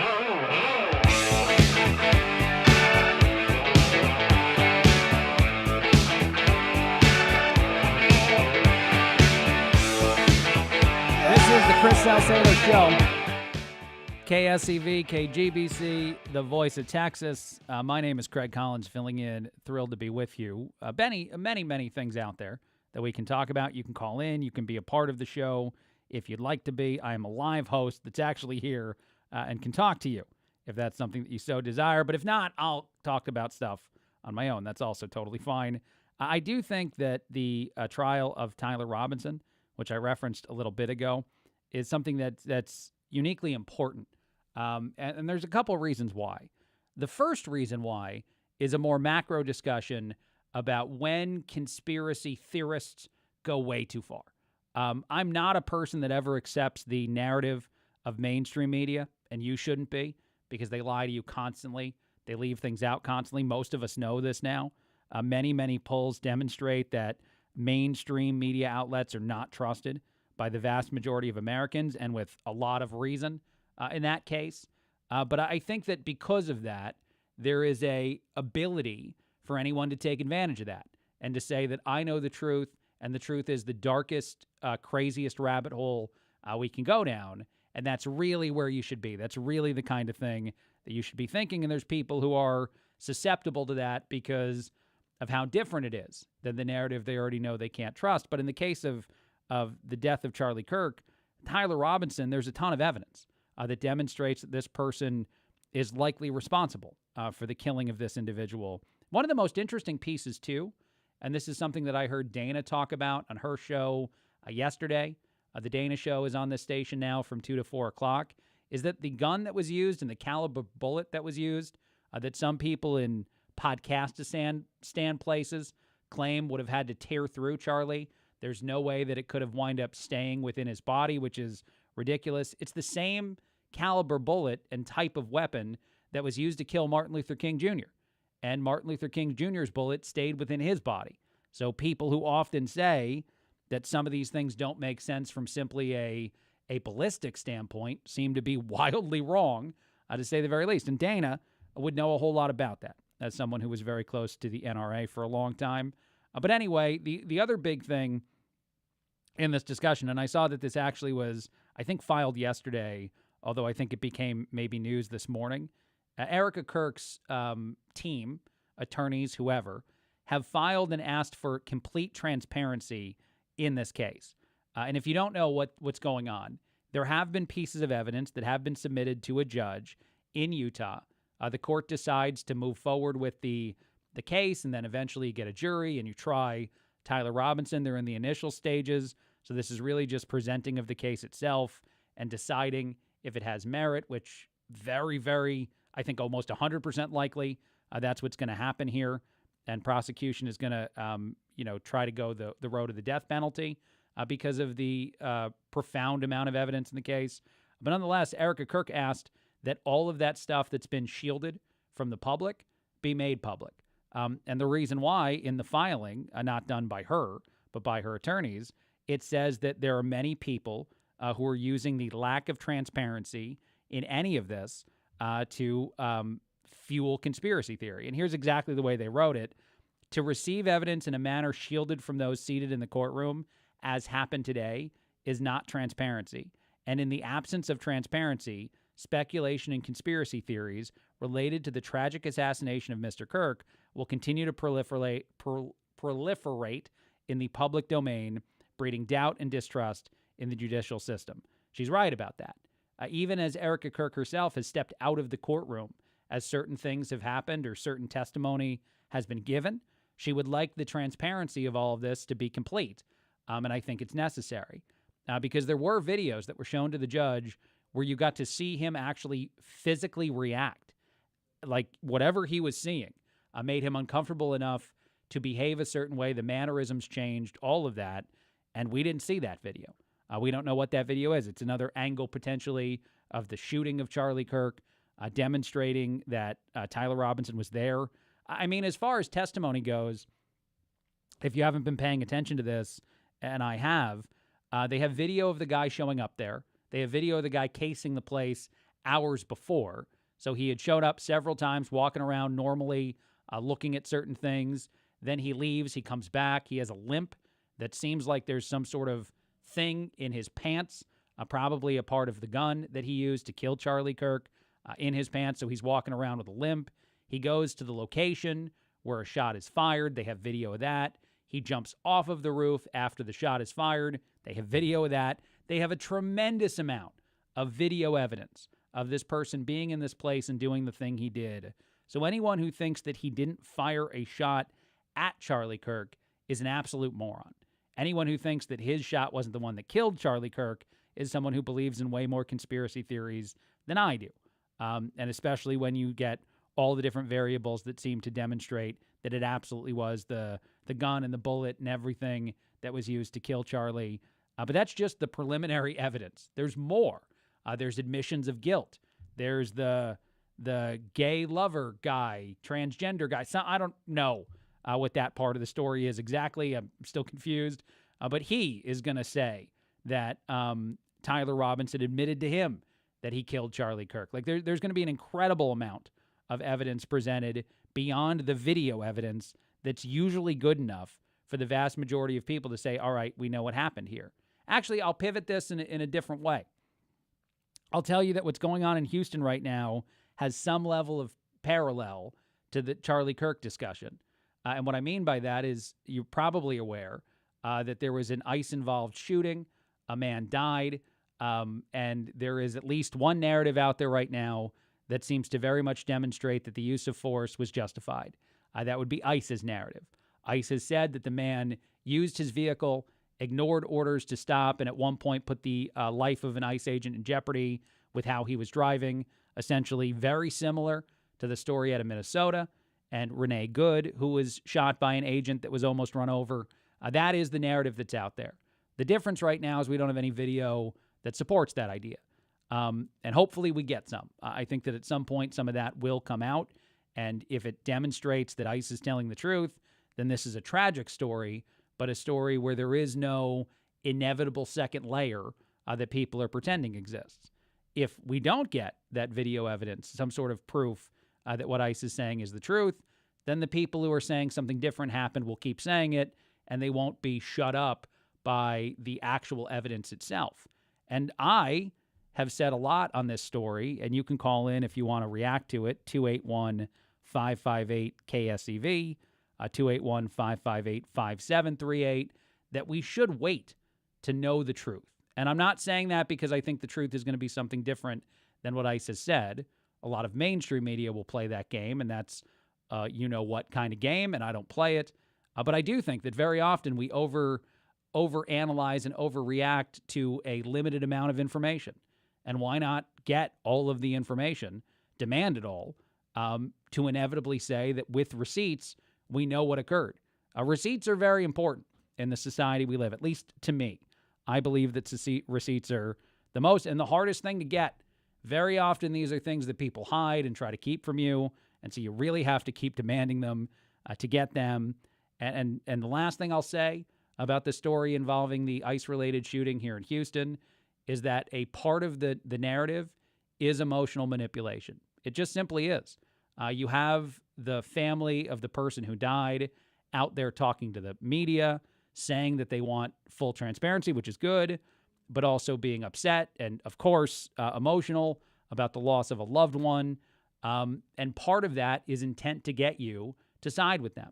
Part of putting a microphone in somebody's face who's going through a tragedy that they don't fully understand and don't even have all the information on themselves is to get you to believe that the narrative they're telling, the narrative they think is true, might be reality, but you don't know it. And as I said, they don't know it. And so while I can feel for someone, while I can tell them as a human that I feel terrible that this thing happened to your family, it's not going to persuade me to believe the narrative is any different. That's not definitive proof of anything. And actually, I've said this before, I'll say it again, I hate that our media is such a quick news cycle that we do this all the time. One of the crazier ones, I'll give you an example of what I'm talking about. I don't know if you remember, I assume a lot of people remember, the plane that crashed, that collided with a helicopter and went down. And it was a typical flight that had a bunch of people on it, and they all died. And it's a horrible, terrible story. The thing that was strangest to me about the news cycle related to that story, there was a guy at the airport waiting for his wife. And within minutes of this story being something that had gone viral, that a plane may have crashed, like we didn't even have all the complete story yet, there were people in the airport talking to this guy. And the thing that the guy was saying was, I was texting my wife that she was about to land. I'm here to pick her up, and I'm just hoping that they're saving her in the Hudson River right now. It was a surreal story. It was a surreal way to watch media use a person because, of course, he's just a human being reacting like a guy that's praying that his wife's okay. Why the hell would you put that person on television? Especially if you might know and they don't know that there's a really terrible ending to this story. But that guy went viral. He was all over the place, and people were replaying the audio of him. And I wonder how that feels for that person to, days later, know more of the story, know the full narrative, and to have that video be out there forever where he's saying what he's saying and praying for what he's praying for. And it was horrible. And I wonder if in a few days, if ICE releases some of the information that hasn't been released yet, and it shows a bad decision made by a person who inevitably was shot by an ICE agent that was protecting himself, if that'll feel different to the people, the family, that are crying on camera and begging for more information and saying that their dad is innocent, I wonder how they'll feel then. I'm just asking a question. I'm not trying to say I know the answer, because I don't, but I just hate the way media so often uses emotion to manipulate you and me. Quick break, a lot coming up. Craig Collins filling in on the Chris Salcedo Show, KSEV, KJBC, the voice of Texas.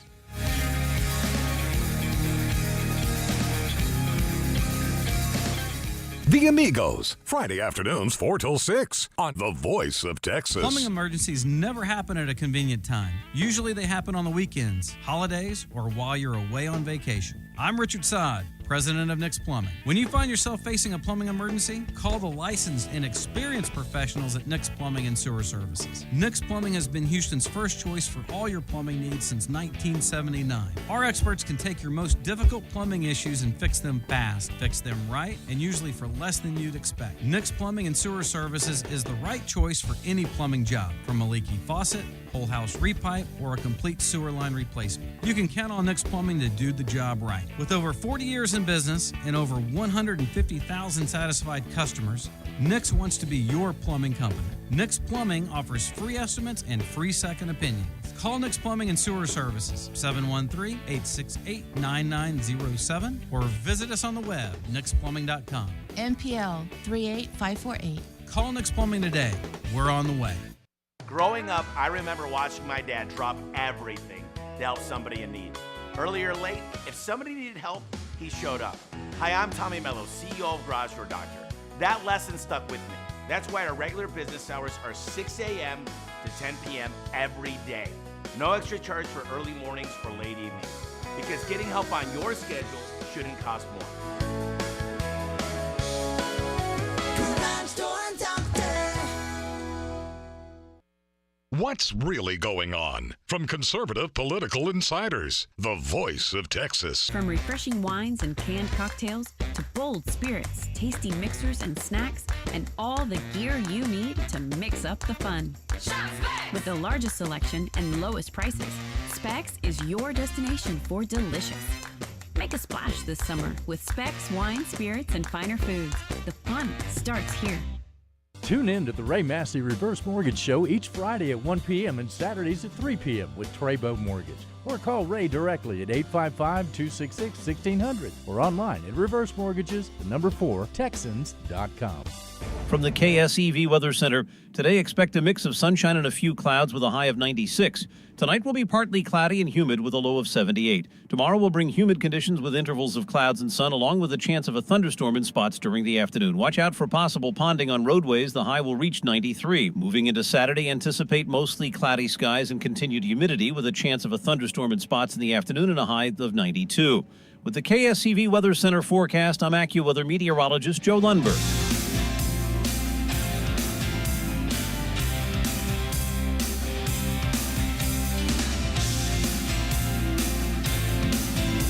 KSEV, KGBC, the voice of Texas. This is the Chris Salcedo Show. My name is Craig Collins, filling in. Thrilled to be with you. A bunch of stuff out there to talk about in the world. A lot of discussions.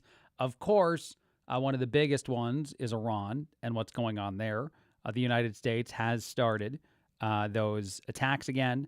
The president has said that there basically is no ceasefire. To him, the ceasefire is over, and that makes sense. It makes sense to many of us. I will say this. I'm not going to spend a long time talking about this topic again. You can find it in the podcast if you want to. I talked about it longer a little bit ago. But I will say that to me, this is the only route we can go.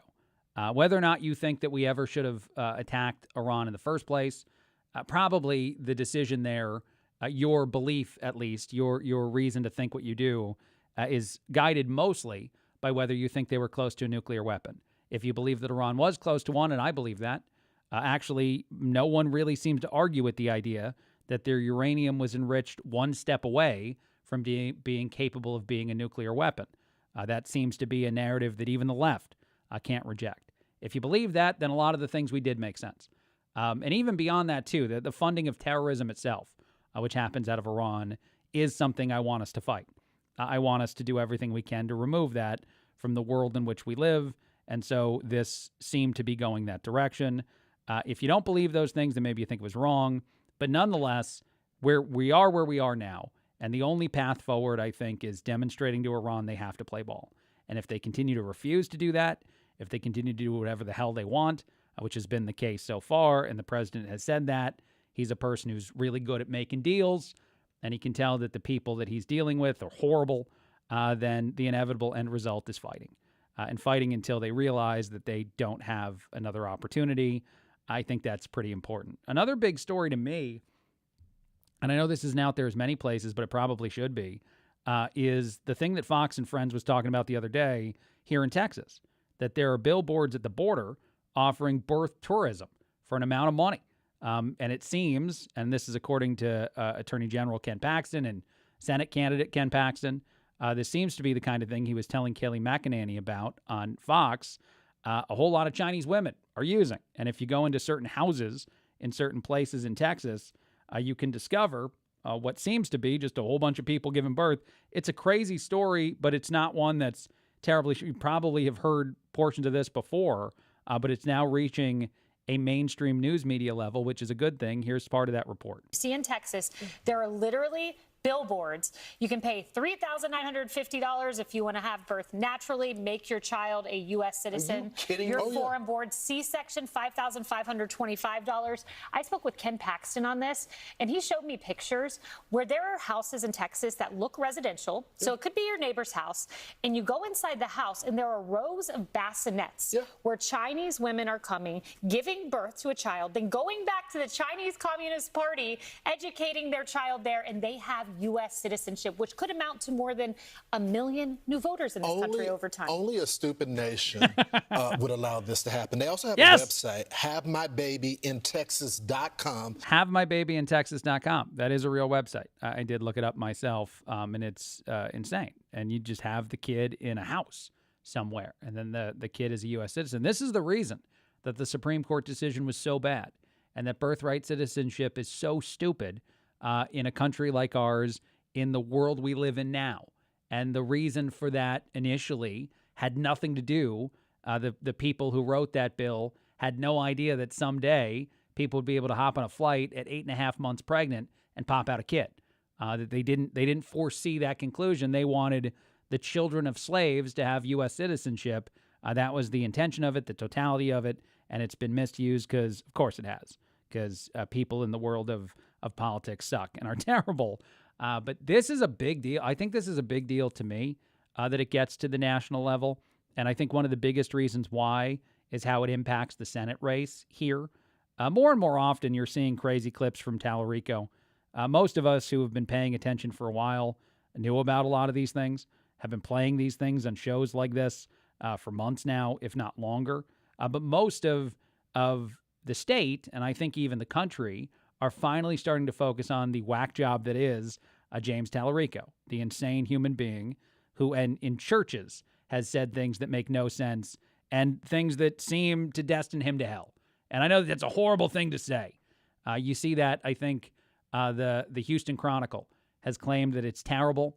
They even went after the lieutenant governor, Dan Patrick, and some of the things he said on his podcast in claiming that Lieutenant Governor Patrick is destining or saying that Tallarico is probably going to go to hell. But to be honest, the stuff he's saying in the world of religion is blasphemous. It is. And that's not a good thing.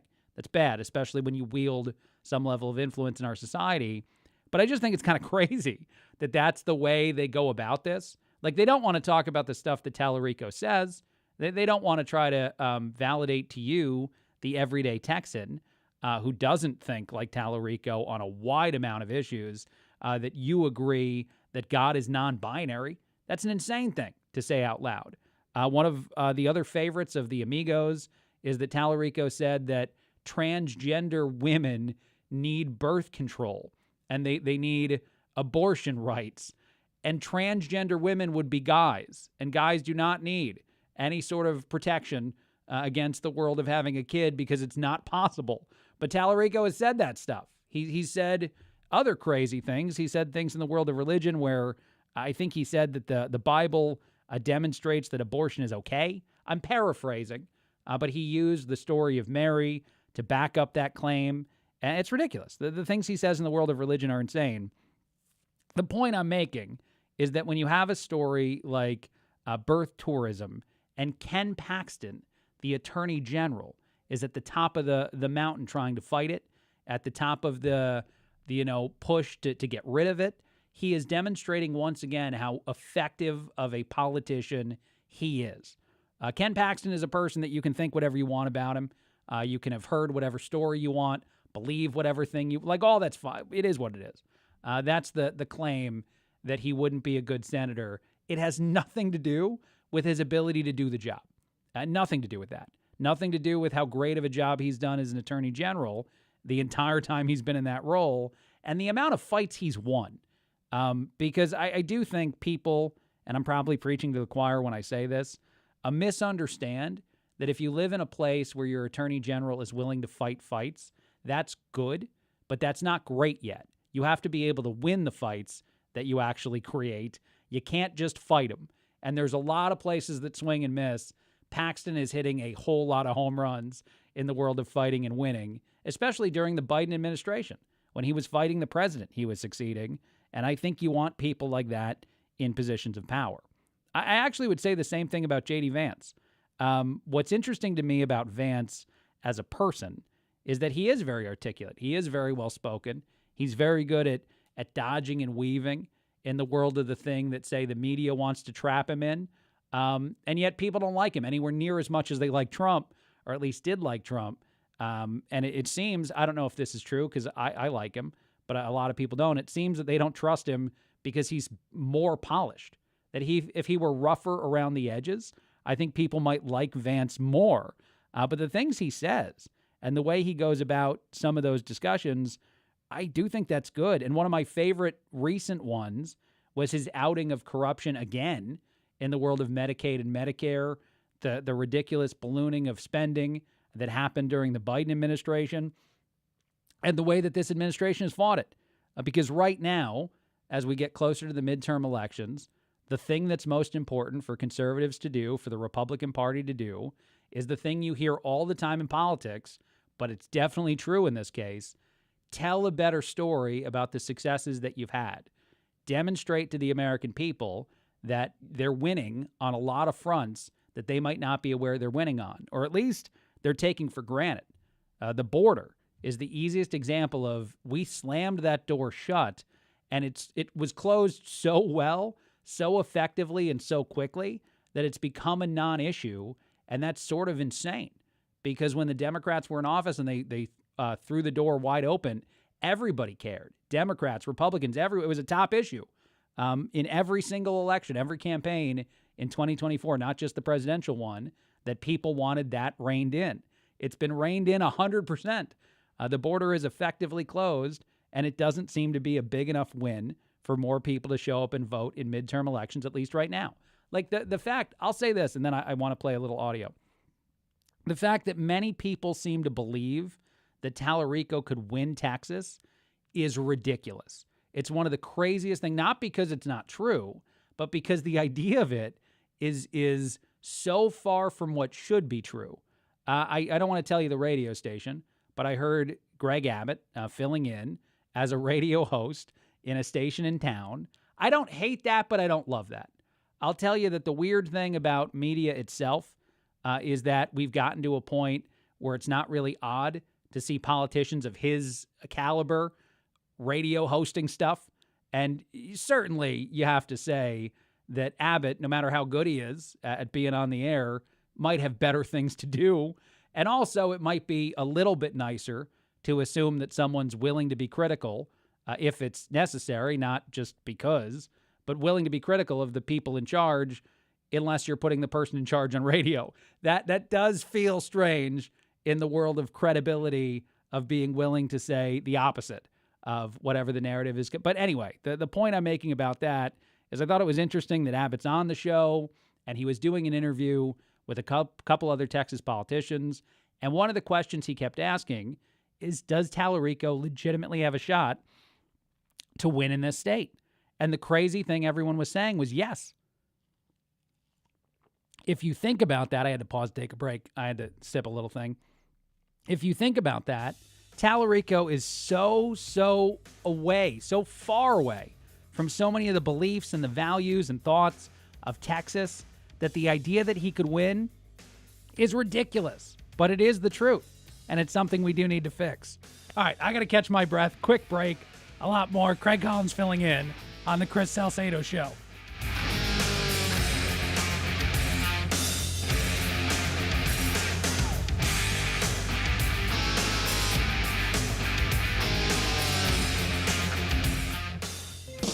Hey Houston, it's Dana Lash from The Dana Show. Join me weekday afternoons 2 to 4 p.m. on The Voice of Texas. This is not a neocon thing, and by God, I'm one of, first off, the people who keep using that, I swear I'm going to shove a dictionary up your backside sideways, number one. I swear to you, I will show up and be like a kid angrily putting the Nintendo cartridge back into the, yeah, you know. You are listening to the home of The Dana Show, AM 700 KSEV and AM 1540 KGBC, The Voice of Texas.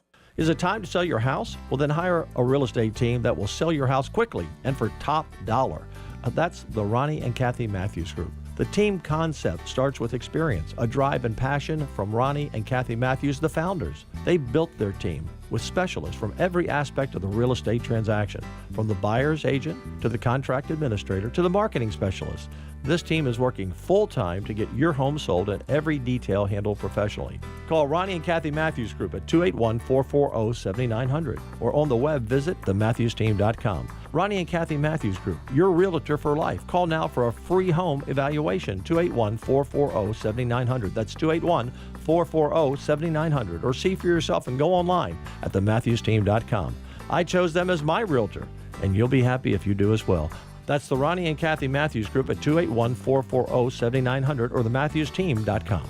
That's the Ronnie and Kathy Matthews Group, brokered by EXP. Hi, this is Michael Miller. Join me this weekend for the Backyard Bay radio program presented by Miller Pools and Texan Pools, now at our new time every Saturday morning at 9 a.m. And what we do here on the Backyard Bay radio program is talk about your backyard.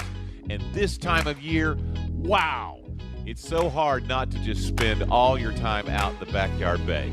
And I know sometimes you have questions.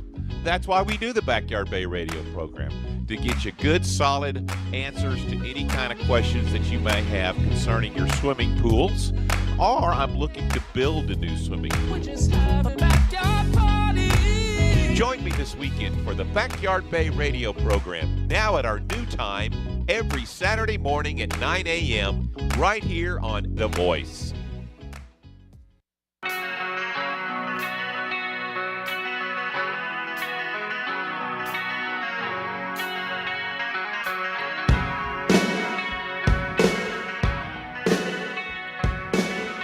KSEV, KGBC, the Voice of Texas. The Voice is back for me, too. Good break that we took there. Lots of things to talk about, very little time left to do it. Probably try to have a little bit of fun at the end of the show today. I know I didn't give out the phone number a lot.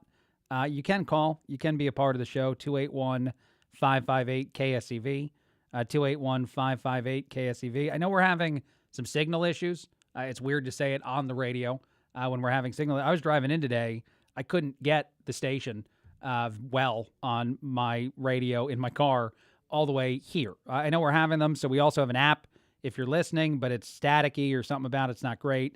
You can go to KSEV's radio app, their website, all of our social media pages now live stream the show too. So if you're near a computer, you can turn on Rumble, YouTube, a whole bunch of things to get a clearer version of the show. But 281-558-5738. 281-558-KSEV if you want to get involved. One last piece of audio I meant to play in the last segment before my voice went out on me, and that would be J.D. Vance. J.D. Vance has been talking about a lot of different things and did a press conference yesterday. One of the biggest things is the amount of money that we're just giving away, mostly in the world of Medicaid and Medicare.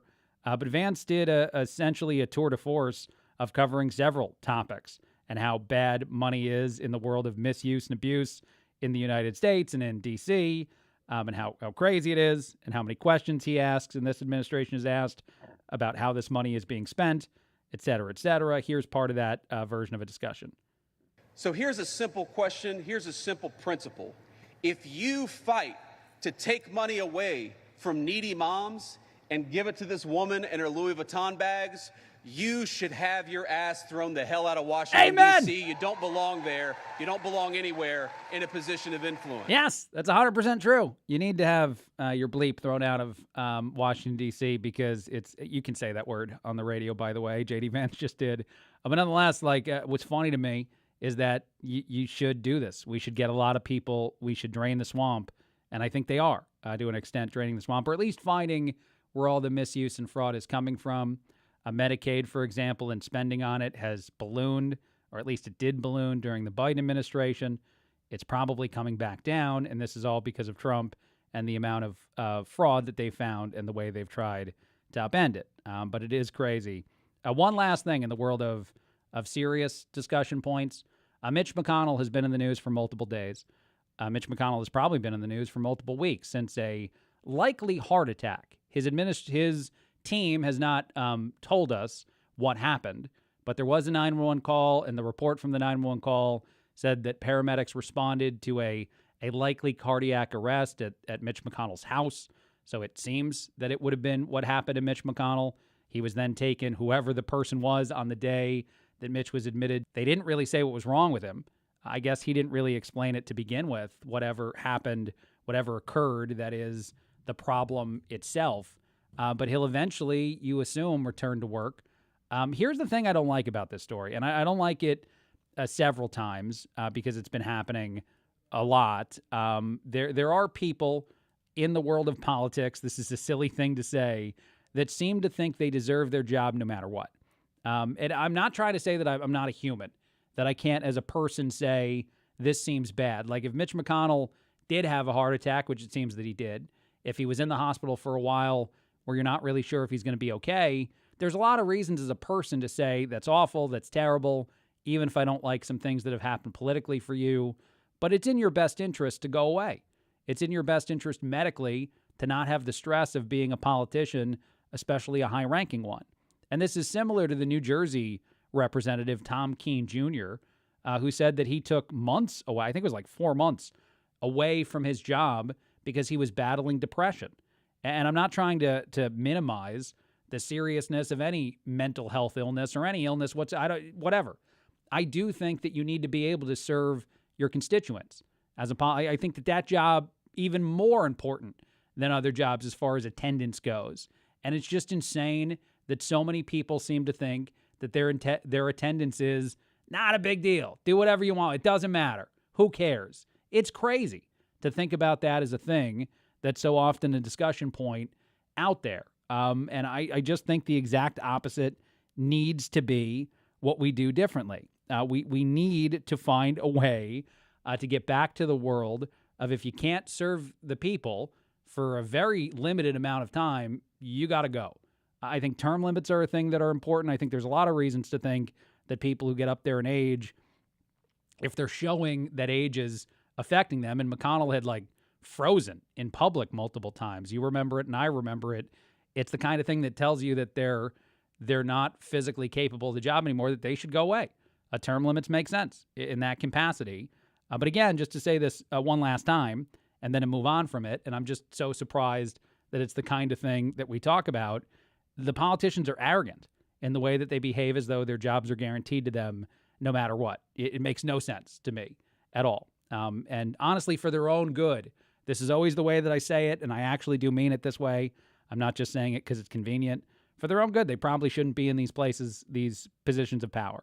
They should be at home dealing with whatever the seriousness is of their illness and, getting the capability of not having to worry about being a politician anymore. It can't be good for them.